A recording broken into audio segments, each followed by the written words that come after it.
상대방을 조종하기 위해서는 상대방에게 너는 이게 문제야, 이런 부분이 부족해 하고 그 단점들을 공격하는 경우가 많거든요. 그래서 나르시시스트들은 이 사람들을 되게 어려워하고 무서워하기도 해요. 자기가 보통 써왔던 그런 조종의 수단들이 통하지가 않는 거예요. 그래서 이런 사람들은 굉장히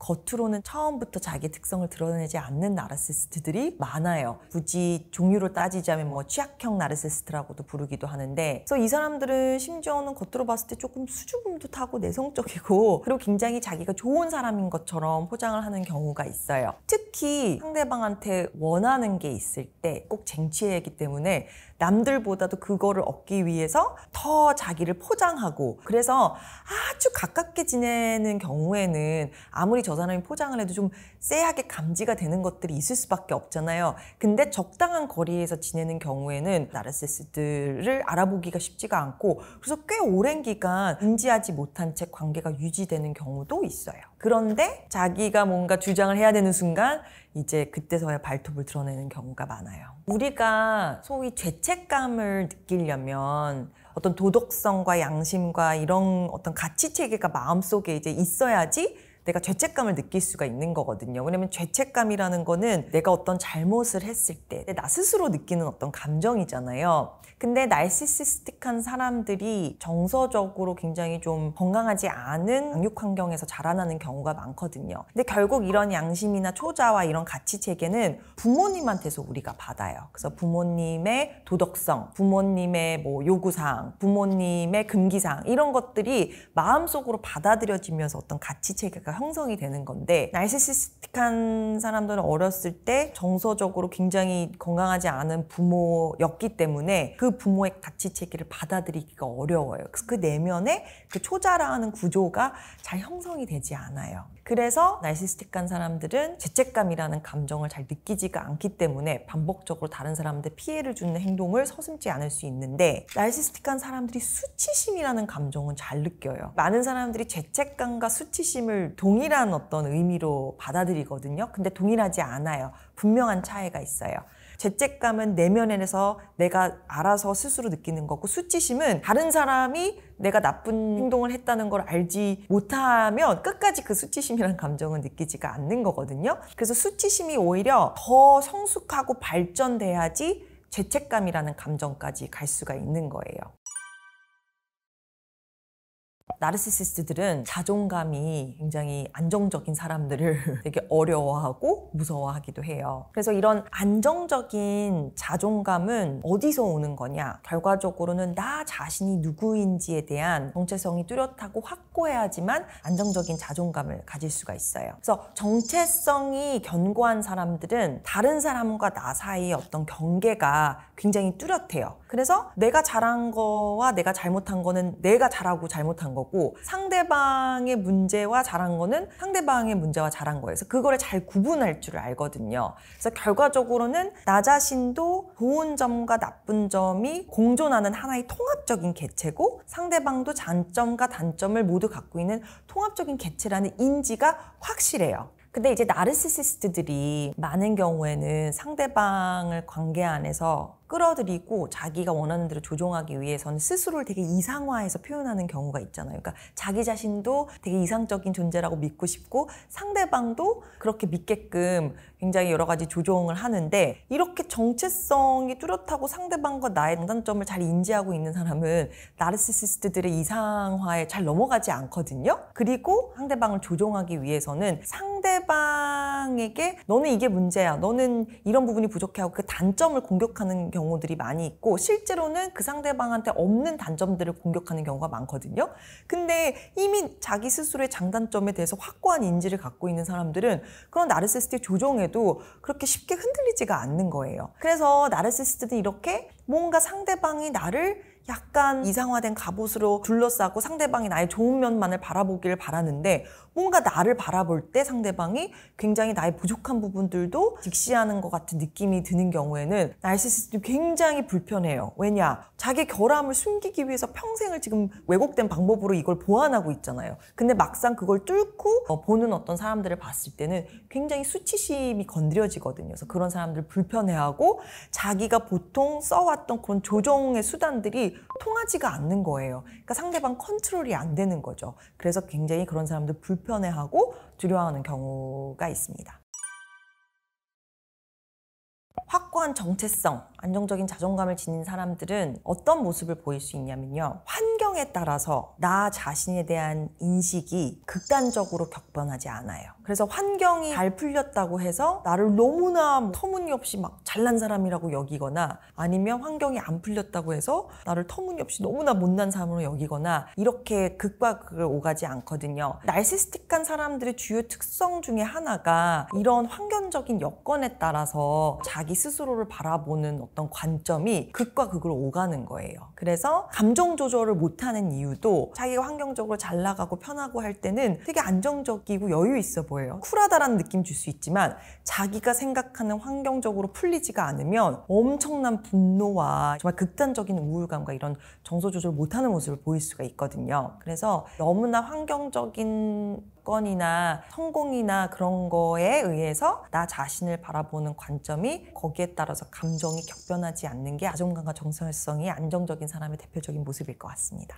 그러니까 결국 가스라이팅은 아닌 거를 기라고 믿게끔 하는 거잖아요. 그래서 많은 경우에는 내가 잘하고 있는 게 맞는데 내가 부족하고 못하고 있다는 어떤 메시지를 가스라이팅을 통해서 주는 거고, 그리고 내가 잘못한 게 아닌데 그거는 너의 문제고 부족하고 이런 것들을 심어주니 가스라이팅이잖아요. 근데 자존감이 안정적인 사람은 안정적인 자존감은 확고한 정체성에서 나오는 거고, 확고한 정체성은 바로 실제로 내가 잘하는 부분과 못하는 부분에 대한 명확한 인지가 있는 거잖아요. 그렇기 때문에 가스라이팅에 덜 영향을 받을 수가 있죠.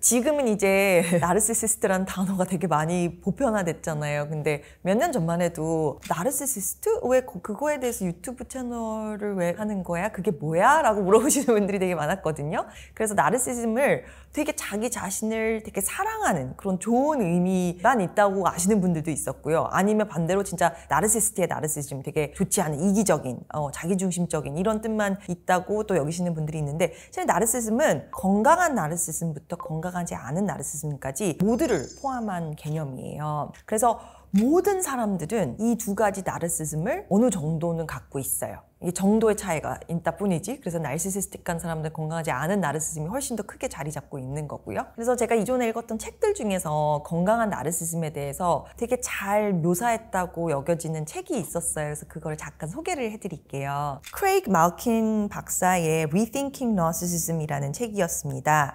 그래서 여기서 이제 건강한 나르시즘에 대해서 이렇게 묘사를 하고 있습니다. 현재 나 자신에 대해서 좋게 여기고 스스로의 가치와 능력을 믿는 건강한 나르시시즘을 지니고 있으면 자신이 큰 일을 해낼 수 있다는 꿈과 판타지를 즐길 수 있으되 거기에 너무 빠져들거나 집착하지는 않는다. 즉, 건강한 나르시시즘을 지닌 사람들은 관심과 칭찬을 원하지만 스스로의 능력을 끊임없이 증명해야 하는 필요성은 느끼지 않는다. 또한 자신이 위대한 일을 이룰 수 있다는 믿음을 지닌 채 이를 추구하지만 그 과정에서 일어나는 크고 작은 실패에 좌절하지 않으며 자신에게 이목을 집중시키고 싶은 욕구를 느끼고 성공하기 위해 노력하지만 주위 사람들에게 피해가 가는 등 성공을 위해 치러야 하는 대가가 너무 클 경우에는 적절한 선에서 자신의 행동을 제어할 줄 안다. 그래서 이런 건강한 나르시시즘을 지니고 있으면 내가 앞으로 나아가고 싶은 욕구가 있다는 것도 인지하지만 적절하게 제어를 할 수도 있는 능력도 같이 보유하고 있는 거고, 앞으로 나아가고 싶은 욕구가 있다는 거는 내가 앞으로 나아갈 필요성이 있다는 걸 인지하는 거잖아요. 그러니까 그거는 내가 부족한 부분이 있다는 걸 인정하는 거예요. 그러니까 앞으로 나아가고 싶은 욕구가 있는 거거든요. 그래서 결과적으로는 나한테는 부족한 부분들도 있지만 그 부족한 부분들을 앞으로 나아가서 더 좋게 만들 수 있는 나한테 그런 긍정적인 역량도 있다는 것을 동시에 인지하고 있는 것이라고 생각합니다.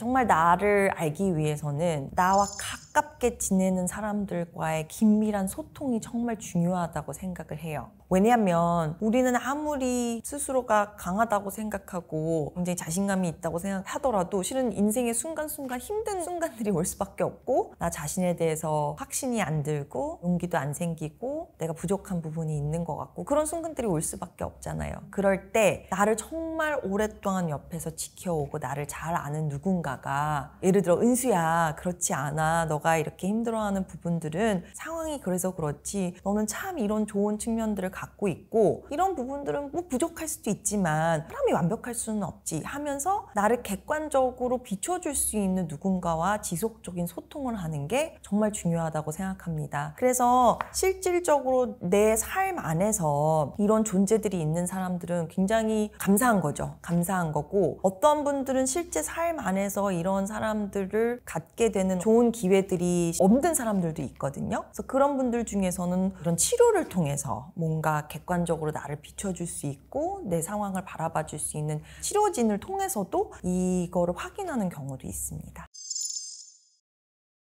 나르시시스틱한 사람들은 갈등의 원인을 절대 자기라고 인정하지 않잖아요. 그 갈등의 원인은 상대방이라고 믿게끔 가스라이팅을 많이 하잖아요. 그러다 보니까 면담을 깊게 하다 보면 대인관계 스트레스로 인해서 증상이 생겨나는 경우가 많아요. 그래서 제가 더 중요하게는 지식이 있어야 된다는 거죠. 제가 책에 나르시시스트의 대표적인 유형을 5가지로 나눠서 정리를 해드렸어요. 첫 번째 유형이 오늘 영상에서 다룰 내용은 절대로 엮이면 안 되는 사람들의 5가지 특징입니다. 면담을 깊게 하다 보면 정말 많은 경우 대인관계 스트레스로 인해서 증상이 생겨나는 경우가 많아요. 특히 인생의 가장 중요한 사람들, 부모, 배우자, 매일 봐야 되는 직장 동료나 상사, 자녀 이런 관계들 안에 풀리지 않는 갈등으로 아무리 노력하고 이렇게도 해보고 저렇게도 해봤지만 전혀 변화가 없어서 너무 거기서 무력감을 느끼고 나한테 뭐가 문제라서 자꾸 이 문제가 반복이 되지? 라는 자책감을 오랫동안 경험하다가 그 스트레스로 인해서 증상이 생겨서 병원에 오시는 경우가 많습니다. 그런데 제가 면담을 하다 보면 많은 경우 그 갈등의 원인을 제공하는 거는 상대방인 경우가 너무 많았고 나르시시스트가 포함이 되어 있는 경우가 많아요. 근데 그런 나르시시스틱한 사람들은 갈등의 원인을 절대 자기라고 인정하지 않잖아요. 그 갈등의 원인은 상대방이라고 자기도 믿고 상대방도 믿게끔 가스라이팅을 많이 하잖아요. 그러다 보니까 풀리지 않는 갈등 속에서 나르시시스트 특성이 늘어진 상대가 이게 내 문제라고 자꾸 나를 가스라이팅하는 상황이 확률적으로 많다 보니까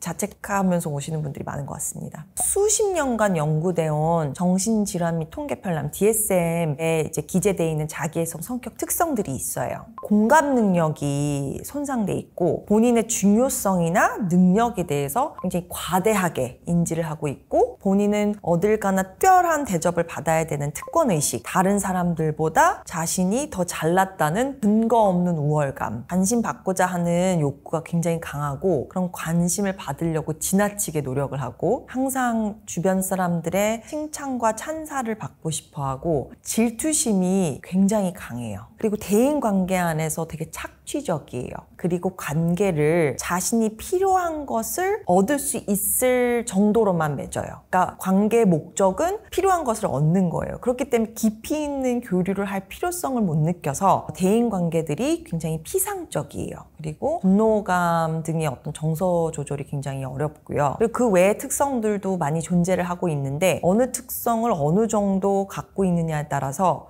똑같은 나르시시스트도 겉으로는 굉장히 다른 모습을 보일 수가 있어요.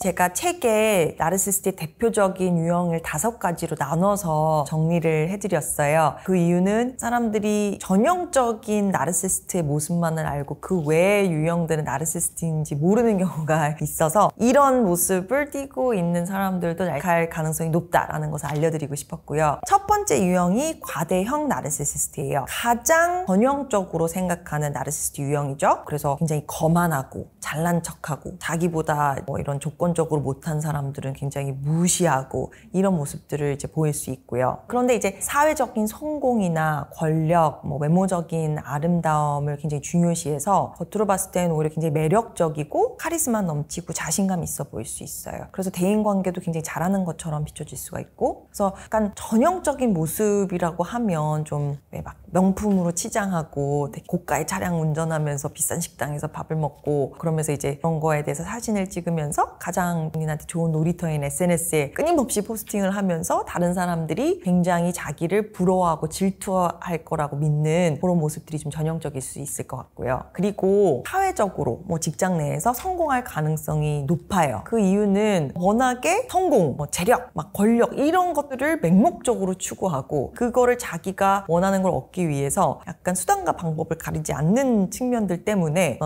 높은 자리에 오를 가능성이 그만큼 좀 있습니다. 그리고 굉장히 자극추구적인 행위들을 많이 해요. 그래서 외도할 가능성이 굉장히 높은 부류이기도 해요. 두 번째 대표적인 유형은 보여지는 모습이 과대형 나르시시스트와는 정반대인 것처럼 느껴지는 취약형 나르시시스트입니다. 이 사람들은 오히려 좀 수줍어하고 되게 내성적이고 심지어는 사람들이랑 교류하는 것도 조금 불편해 보이고 관심 받는 것도 좀 불편해하는 것처럼 보여질 수가 있어요. 그래서 과대형 나르시시스트보다도 좀 사회적으로 성공할 가능성은 좀 낮아요. 뭐 초반에 막 대놓고 거만하거나 잘난 척하거나 그런 모습은 잘 보이진 않지만 뭔가 약간 글루미하고 좀 뚱해 있고 그런 모습들을 보이는 경우가 더 많아요. 그런데 보여지는 모습은 그렇지만 심리는 나르시시스트이니까 내면에서는 본인이 잘났다고 믿고 있어요. 근데 잘났는데 내가 안 풀린 이유는 저 사람 탓, 환경 탓, 세상 탓. 그래서 다른 사람들을 탓하고 원망하고 되게 미워하는 그런 모습들을 좀 보일 수가 있어요. 그래서 소위 피해자 코스프레를 잘하는 것으로 알려져 있고, 그래서 인터넷 트롤이나 악플러 이런 부류를 취약형 나르시시스트적인 특성으로 묘사하는 그런 논문들이 있습니다. 본인은 다른 사람한테 엄청 시니컬하고 비판적일 수 있어요. 근데 누군가가 조금이라도 본인의 뭐 허점이나 안 좋은 부분을 언급이라도 한다면 엄청난 분노 폭발하는 모습을 보일 수 있고요. 한 사람이 과대형 나르시시스트와 취약형 나르시시스트를 왔다 갔다 할 수 있어요. 두 가지 모습을 다 보일 수 있어요. 예를 들어 과대형 나르시시스트가 막 잘 나가다가 갑자기 사업이 망했어요. 그러면 취약형 나르시시스트의 모습이 올라오고, 취약형 나르시시스트가 갑자기 주식이 대박이 났다. 그러면 과대형 나르시시스트의 모습을 보일 수 있어요. 그래서 왜 사람들이 소위 갑작스럽게 성공해서 돌변했다고 하는 사람들 있잖아요. 그거는 돌변한 게 아니에요. 그 사람은 원래 그런 모습을 갖고 있었는데 환경적인 부분 때문에 그게 수면 위로 드러나지 않았을 뿐이지, 핵심적인 심리는 나르시시스트하게 동일하기 때문에. 세 번째 나르시시스트 유형은 나르시시스트 유형 중에서 가장 악랄하고 무섭고 이런 폭력과 범죄와 관련된 악성 나르시시스트입니다. 이 유형은 나르시시스트적 자기애성 성격 특성뿐만 아니라 반사회성 성격 특성까지 가미가 된 부류예요. 그래서 다른 나르시시스트 유형에 비해서도 주위 사람들에게 정서적인 신체적인 해를 가하는 거를 서슴지 않아요. 굉장히 가학적인 특성이 있어요. 그래서 거짓말도 아무렇지 않게 반복하고 되게 충동적이고 무책임하고, 그리고 범법적인 행위도 잘 저지르고 본인의 잘못에 대해서 더더욱더 죄책감이나 인지가 없어요.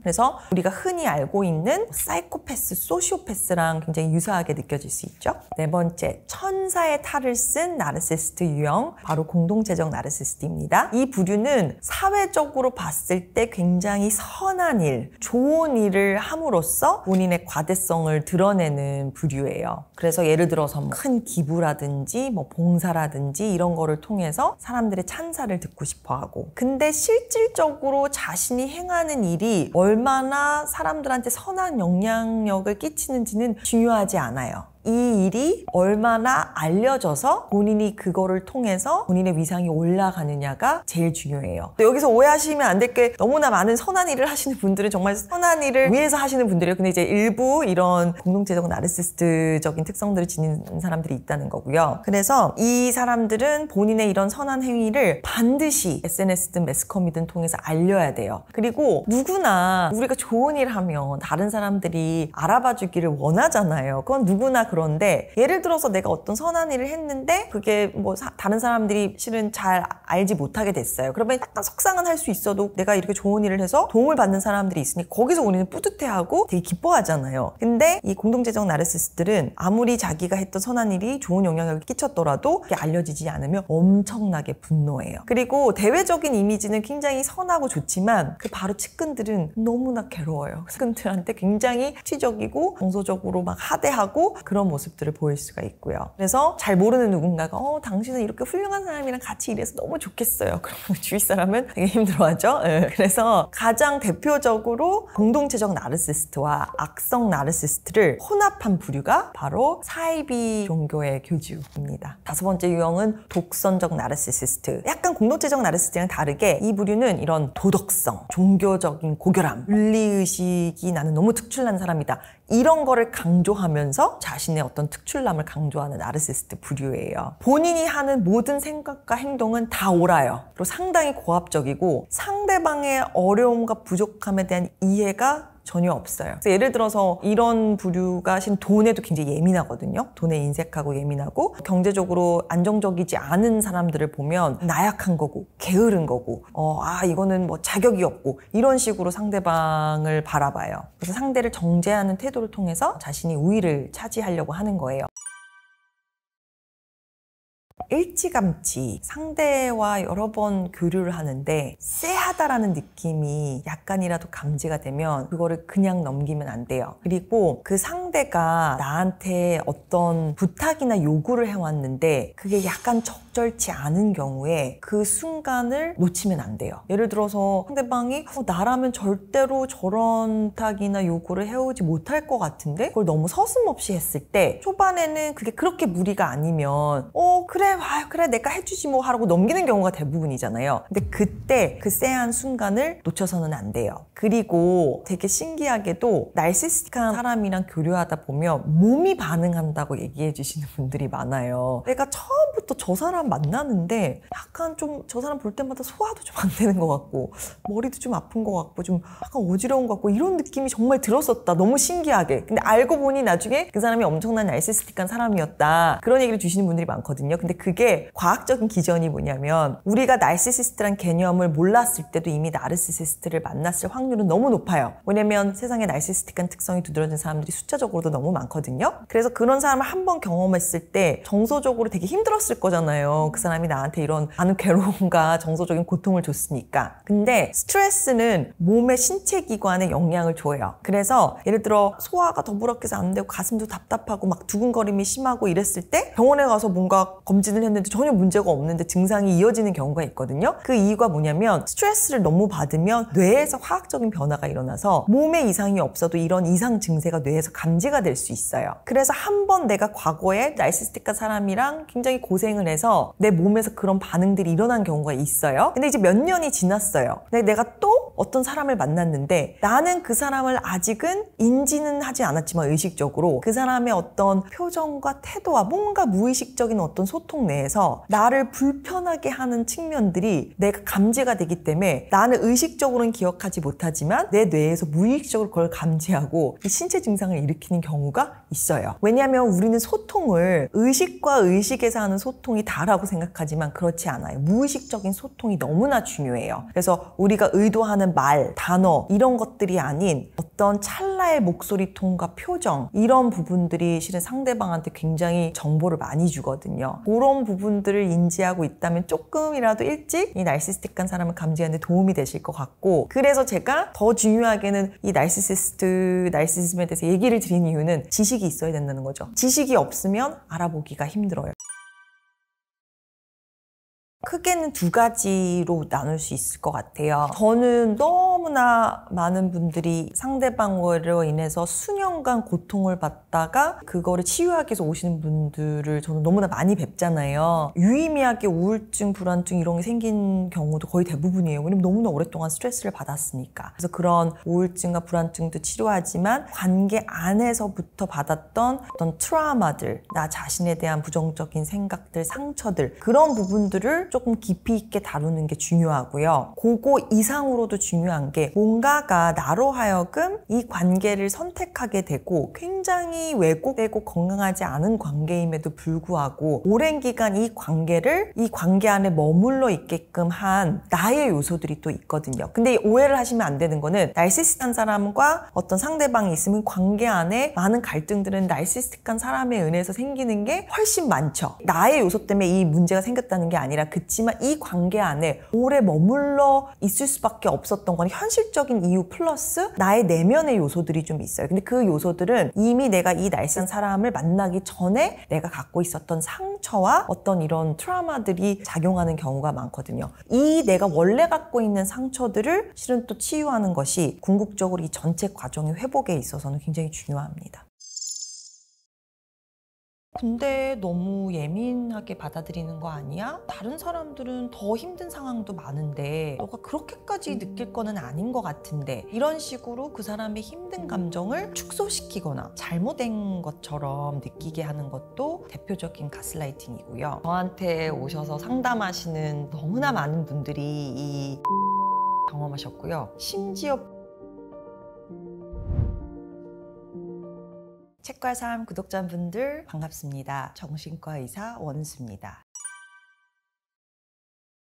어느 순간에서부터 범죄 사건이나 그 연예인분들 기사에 이 가스라이팅이라는 단어가 많이 등장하면서 사람들의 이목을 좀 끌었던 것 같아요. 가스라이팅 한다라는 뜻은 상대방이 인지하고 있는 현실적인 상황, 지니고 있는 감정, 그리고 갖고 있는 기억들을 마치 사실이 아닌 것처럼 잘못된 것처럼 유도를 해서 실제로는 현실감에 아무런 문제가 없는 사람에게 그런 현실감을 훼손시키고 내가 원하는 대로 생각하고 행동하게끔 조종하는 것이라고 정의를 내릴 수 있겠습니다. 제일 처음 나온 것은 1938년도에 가스라이트라는 이제 연극으로 나왔었고, 내용은 남편이 좋지 않은 의도로 이제 아내의 어떤 재산을 뺏기 위해서 아내로 하여금 스스로가 정신 이상이 생겼다고 믿게끔 여러 가지 상황을 조종해요. 근데 그 중에 하나가 남편의 어떤 행동으로 인해서 그 집 전체에 가스등 밝기가 올라갔다 내려갔다 실제로 그러는데, 아내가 남편한테 이상하다, 왜 가스등 불 밝기가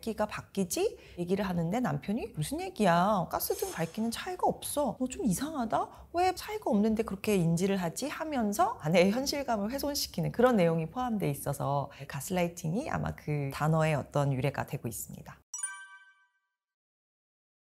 사람들이 이 가스라이팅이라는 거에 그만큼 열광하는 이유는 실제로 너무 흔하게 일어나기 때문이죠. 그래서 나한테도 과거에도 일어났었고 지금도 일어나고 있는 일이기 때문에 굉장히 관심을 많이 주는 것 같고요. 대표적으로 제가 얘기를 드리는 게 이제 상대방이 잘못을 했어요. 그래서 나는 그 잘못에 대해서 참다가 짚고 넘어가야 될 상황이 생겼어요. 예를 들어 한 배우자가 술을 마시고 늦게 들어와서 자녀들 케어도 안 되고, 그래서 그 다른 쪽 배우자가 당신 술 마시고 반복적으로 늦게 들어와서 아이들 케어에 이렇게 피해를 주는 건 옳지 않아, 어떻게 할 거야, 고쳐야지. 그랬더니 배우자가 그래, 내가 어제 새벽에 들어온 거 맞고, 그런데 당신 요즘에 왜 이렇게 살림에 소홀해? 집이 이렇게 어지러져 있는데 내가 일찍 들어오고 싶은 마음이 들겠어? 대화의 시작과 초점은 상대 배우자가 새벽까지 마셔서 늦게 들어와서 이런 게 이제 그 잘못에 대해서 시작한 대화인데, 대화의 마지막은 오히려 그 얘기를 꺼낸 그 상대 배우자가 잘못하는 부분에 대해서 포커스를 하고 오히려 그 사람이 변명을 하는 그런 상황이 된 거죠. 그것도 가스라이팅의 하나라고 생각하시면 되겠습니다. 마찬가지로 한 사람이 다른 사람한테 어떤 상황에서 자기가 너무너무 힘들다는 거를 표현하고 있어요. 나 이게 너무 스트레스고 내가 너무 힘들고 내가 감당하기가 어려워. 그때 그 사람이 느끼고 있는 감정을 충분히 공감해주고 수용해주고 받아들이는 게 아니라, 근데 너무 예민하게 받아들이는 거 아니야? 다른 사람들은 더 힘든 상황도 많은데 너가 그렇게까지 느낄 거는 아닌 것 같은데, 이런 식으로 그 사람의 힘든 감정을 축소시키거나 잘못된 것처럼 느끼게 하는 것도 대표적인 가스라이팅이고요. 또 실제로 일어났던 일을 그냥 대놓고 부정하고 부인하는 경우도 있어요. 아니, 나는 뭐 그런 말 한 적 없는데, 그런 일은 일어난 적 없는데, 명백히 일어난 일인데. 이런 직장에서 흔히 일어날 수 있는 그런 가스라이팅은 일을 분배했어요. 근데 막상 데드라인이 다가왔는데 상대방은 자기가 하기로 한 몫을 안 해온 거예요. 그래서 아니, 당신 여기까지 하기로 하지 않았냐? 근데 그 상대방은 무슨 얘기냐,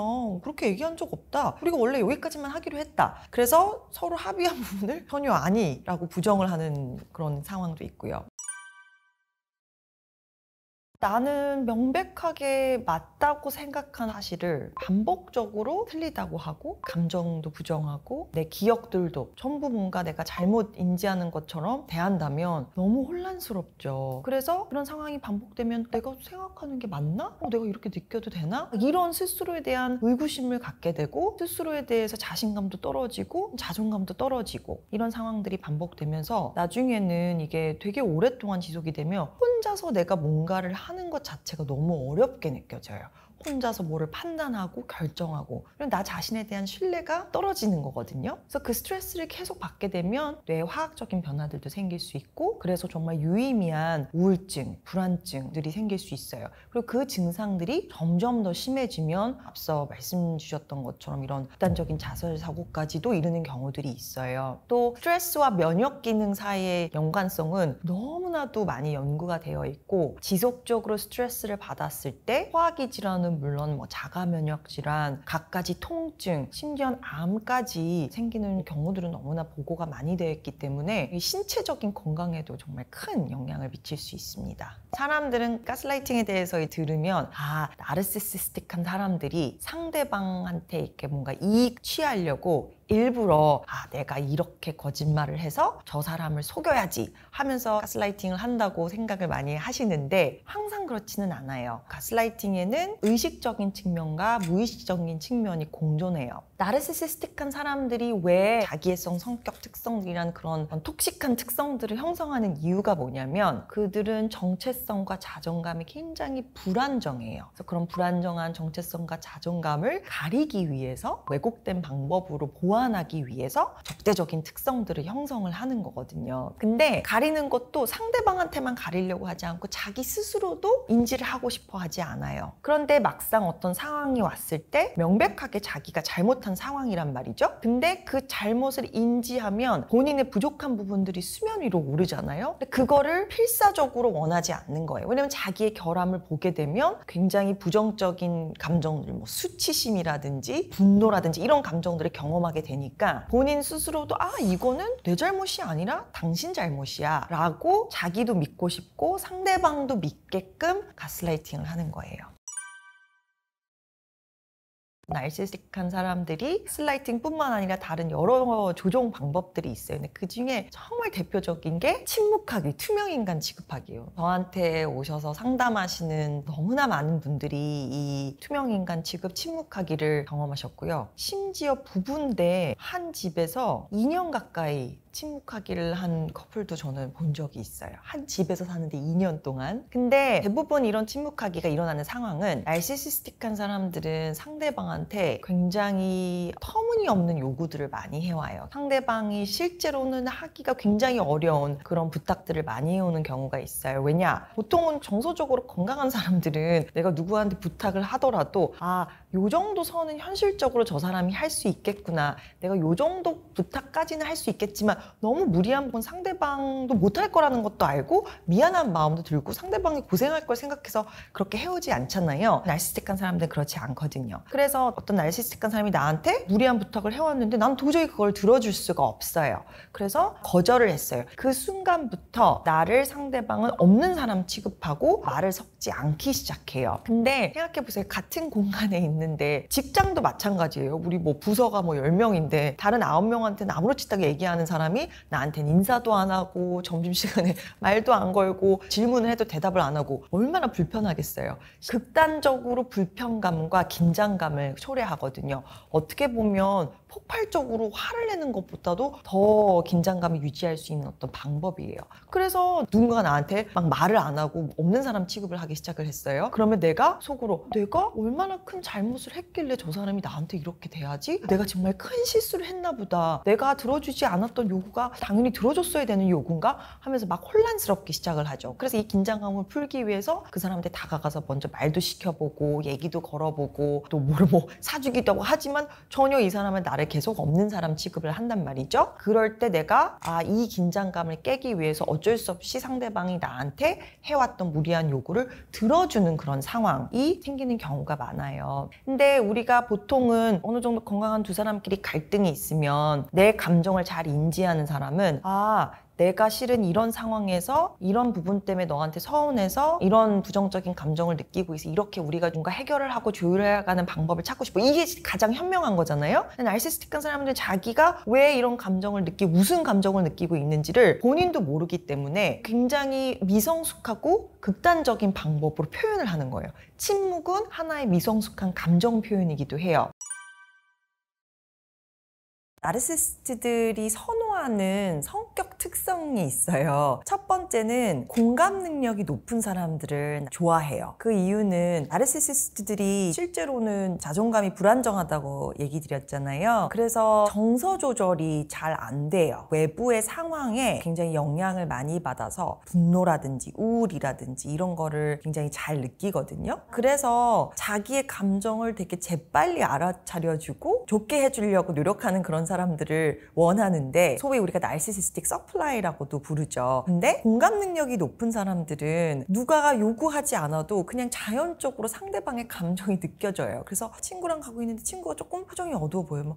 제가 왜 이러지 오늘? 뭐가 기분 나쁜 일이 있었나? 내가 좀 기분 좀 풀어줘야지? 이런 식으로. 그래서 공감 능력이 높은 사람이 나르시시스트와 함께 있을 때 그 시시각각 변화하는 감정선을 잘 알아차려주고 좋게 해주려는 어떤 노력들을 많이 하기 때문에 공감 능력 높은 사람들 나르시시스트들이 이제 선호를 하고, 두 번째는 되게 상대방의 좋은 점 위주로 봐주려고 하고 쉽게 용서를 좀 해주는 사람들을 나르시시스트들이 좋아해요. 그 이유는 나르시시스틱한 사람들은 아무래도 이렇게 건강한 측면보다는 건강하지 않은 측면들이 많이 있지만, 그런 좋은 측면만을 바라보려고 하는 사람들은 좋은 측면에만 집중을 하면서 그 외에 나쁜 측면들은 가려주려고 하는 그런 특성이 있고, 나르시시스틱한 사람들은 본인의 잘못에 대한 인지가 별로 없어요. 그러니까 소위 죄책감을 잘 느끼지 않거든요. 그래서 상대방한테 자기가 어떤 잘못을 했을 때 스스로 뭔가 미안한 마음을 갖고 행동을 제어하는 게 아니라, 내가 어떤 잘못을 했는데 상대방이 그거를 허용해줘요. 그러면 내가 이렇게 행동을 해도 되겠구나 라는 어떤 신호로 받아들이기 때문에 그런 특성들을 갖고 있는 사람들을 굉장히 선호하죠. 그리고 세 번째 특성은, 왜 유독 어려움에 처해 있거나 힘들어하는 사람들 보면 되게 도와주려고 하는 마음이 큰 분들이 계시잖아요. 특히나 나르시시스틱한 사람들은 과거에 약간 성장 환경에서의 상처들이 더 있는 경우가 많기 때문에 그런 것들을 처음부터 많이 드러내는데, 그게 일종의 러브바밍이기도 해요. 러브바밍이라는 거는 상대방이 관계 초반에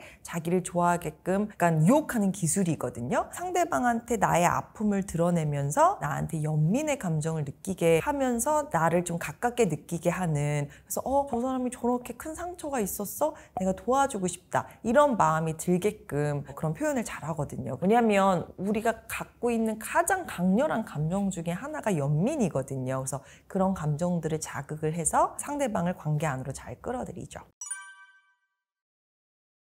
일단 내가 가스라이팅을 당하고 있다는 것을 인지해야 해요. 근데 내가 누군가랑 계속 소통을 하는데 어느 시점에서부턴가 정말 이 대화를 녹음하고 싶다, 이런 생각이 들기 시작하면 그거는 내가 가스라이팅을 당하고 있다라는 굉장히 강렬한 신호예요. 왜냐면 자꾸 상대방이 우리가 했던 얘기를 번복하고 부정하고 말을 뒤집고 하는 경험들을 반복하니까 아무래도 내가 이 증거를 남기고 싶다라는 생각이 드는 거잖아요. 그래서 그런 신호를 캐치하는 것도 중요하고, 제가 그래서 유튜브 채널을 통해서, 책을 통해서 왜 이 나르시시즘과 나르시시스트와 가스라이팅에 대해서 이렇게 얘기를 드리는 이유는, 이게 뭔지를 알아야지 인지를 할 수가 있거든요. 그래서 가스라이팅을 인지하기 전에 그 상대 자체에 대해서, 여태까지 이 사람을 경험했는데 뭔가 쎄하고 뭔가 불편하고 정확하게 찝지 못하겠지만 내가 굉장히 괴롭고 이런 측면들이 있었는데, 이 나르시시스트라는 단어와 이 특성들이 정의되기 전까지는 이게 뭔지, 이게 내 문제인지 저 사람 문제인지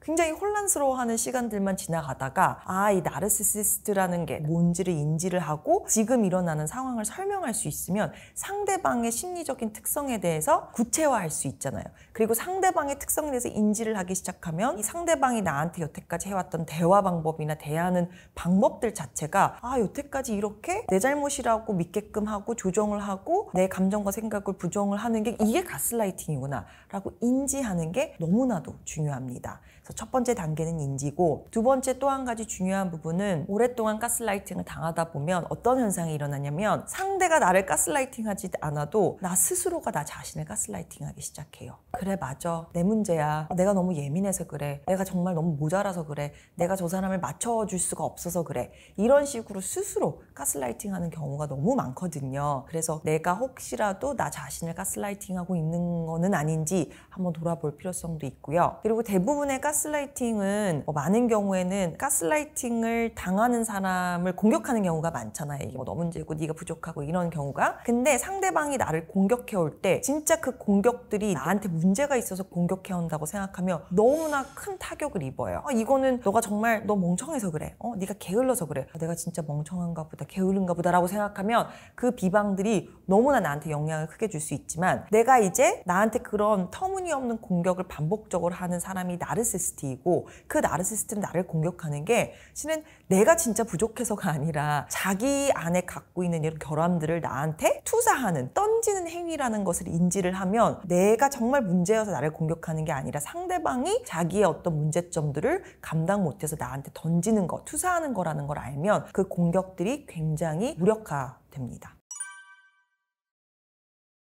저한테 이제 내원하시는 분들 중에서 나르시시스트 배우자 문제로 상담받으러 오시는 분들 중에 정말 많은 분들이 어렸을 때부터 부모의 눈치를 보고 부모의 그런 분노와 짜증과 이런 감정에 자기가 맞춰줘야 되고 그런 역할에 익숙하다 보니까 성인이 돼서도 그런 역할을 요구하는 사람에게 굉장히 능숙하게 그 역할을 잘 반복을 하게 되는 거죠. 그러면 상대방도 되게 나르시시스틱한 사람이 저 사람이 굉장히 나의 이런 부분들 잘 맞춰주네 하면서 또 상대한테 끌리고, 그리고 나르시시스틱한 부모는 자녀들한테 어렸을 때부터 너는 부족해, 너는 모자라 하면서 되게 정서적으로 지적이지 않게 굉장히 학대적으로 행동하는 경우가 많기 때문에 성인이 돼서도 나한테 내가 뭔가 되게 부족하고 내가 더 잘해야 되고 그런 느낌을 드는 사람한테 끌릴 수가 있어요. 그 이유는 보통 사람들이 생각하기에는 아니 그런 집에서 태어났으면 오히려 더 따뜻하게 나를 안아주고 감싸줄 수 있는 사람을 원하지 않을까? 그렇게 생각을 하는데 우리 무의식은 항상 이런 현실적으로 논리적으로 작용하지 않거든요. 그래서 나 자신이 나르시시스틱한 부모의 그런 정서적으로 되게 적대적인 환경에서 태어나면 나 스스로에 대해서 되게 자신감이 떨어지고 내가 부족하다고 생각하고